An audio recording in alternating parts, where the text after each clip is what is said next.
In a small vegetable town, two children lived there. One was a simple and innocent potato, and the other was a cheerful, lively onion. Both studied in the same school, Green Valley Vegetable School. Potato was very good at studies but a little shy. Onion talked to everyone with a smile, so everyone in school liked her. But what Onion liked the most was Potato's honest heart. Every morning, Potato came to school with his bag and quietly saved a seat for Onion. As soon as Onion arrived, she would smile and ask, "Why do you save a seat for me every day?" And Potato would softly reply, "Because when you sit beside me, my day feels better." And Onion would laugh and Potato's face would turn red. Slowly, their friendship became deep. Studying together, sharing lunch, walking home together, the whole school used to say, "These two are made for each other." Time passed, school ended, and both grew up. Now they were in college. Love had gone beyond friendship. They had dreamed of a small house, a happy life, and promised to always stay together. One day, while getting drenched in the rain, Onion said, "Potato, no matter what happens, I will never leave you." Potato smiled and said, "I am nothing without you." But life is not always easy, Ryan. A new boy came to college, Tomato. Tomato was rich, stylish, came in a shiny red car, wore expensive clothes, and knew how to impress everyone. The whole college noticed Tomato. Slowly, Onion also started getting influenced by him. Tomato showed her big dreams. "A beautiful girl like you does not suit an ordinary boy like Potato. You deserve a big life, rich people, a bigger world." Gradually, Onion began to change. Now she answered Potato's calls less often, avoided meeting him, and spent more time with Tomato. One day, Potato asked, "What happened, Onion? Why have you become so distant?" Onion replied coldly, "Potato, you are a good person, but you are not enough for me." Potato's heart shattered. With a trembling voice, he asked, "What do you mean?" Onion said, "I mean, I want to be with Tomato." Hearing this, Potato's eyes filled with tears.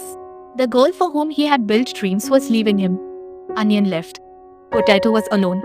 For days, he locked himself in his room. No food, no talking, no laughter, only memories. Every street, every turn, every rain reminded him of Onion. One night, he looked at himself in the mirror. A weak face, swollen eyes, a broken man. That same night, he decided, "Indishan is bear packing dark and the thumb indishan, and the souls of my namens, bear by charity to replies and Arab miket here. Allo be natlai on the Skype a line by trill and lawn swell. How bol loan by you might of bulk here. Bond is cap aran pek goal." Now I will change myself. From the next day, Potato started working hard. A small job in the day, studies at night, learning business in the morning, work again in the afternoon. People laughed. "Oh, this Potato thinks he'll become a big man." But Potato said nothing. "How is then? That is it now.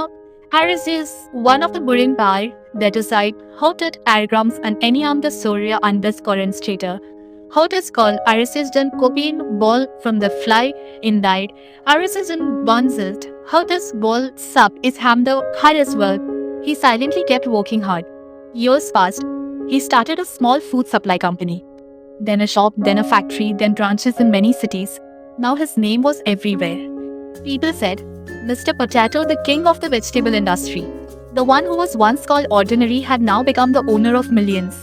Meanwhile, Onion's life did not turn out the way she had imagined. Tomato was only a show-off person. After some time, he left Onion too. She had no love left, no respect, no support. Onion started doing small jobs. One day, she read in the newspaper, "New hiring at Alu Global Foods." It was a big company, a big salary. Onion went there for an interview. A huge building, shining office, hundreds of employees. At the reception, a name was written, "CEO, Mr. Potato." As soon as Onion read it, her hands started shaking. Could this be the same Potato? She was called into the meeting room. The door opened. Inside was a luxurious cabin, glass walls, and sitting in the middle, wearing a suit, was Potato. He was no longer the same shy boy. There was confidence in his eyes. The moment Onion saw him, she burst into tears. Her tears would not stop. Potato calmly said, "Sit down." Crying, Onion said, "Please forgive me. I left you. I broke your heart. I was so wrong." Potato remained silent for a moment. Then he said, "You broke me, but that same brokenness also built me." Onion lowered her head and kept crying. She said, "If possible, please give me one chance." Potato smiled. "You will get a chance." Onion looked up with hope. Potato said, "A job opportunity." Onion was stunned. Potato continued, "Love ended the day you showed me my worth. But humanity is still alive. You can work your growth through hard work, but there is no place for you in my heart anymore." More tears rolled from Onion's eyes. She understood some decisions chase you for life. She joined the job. Slowly, she also started working hard. Potato never became a revengeful person. He gave her respect a chance to learn and allowed her to grow. One day, in the company's annual meeting, Potato said in front of everyone, "The new operations head of this company is Miss Onion." The whole hall echoed with applause. Onion came to the stage, tears in her eyes. She said into the microphone, "I made the biggest mistake of my life. I judged a person's worth by money. And today I have learned the one who truly stands by you is the richest of all." The whole hall became silent. Potato only smiled. A few years later, Potato got married to a wise and sincere girl named Pea. Pea loved Potato with all her heart. Meanwhile, Onion learned to live her life with hard work and dignity. Now she no longer trusted rich faces but kind hearts. The ending of this story says, "Do not hate the people who leave you rise so high that they see their own mistake themselves. And remember, true love does not look at faces, status, or wealth. It only sees the heart."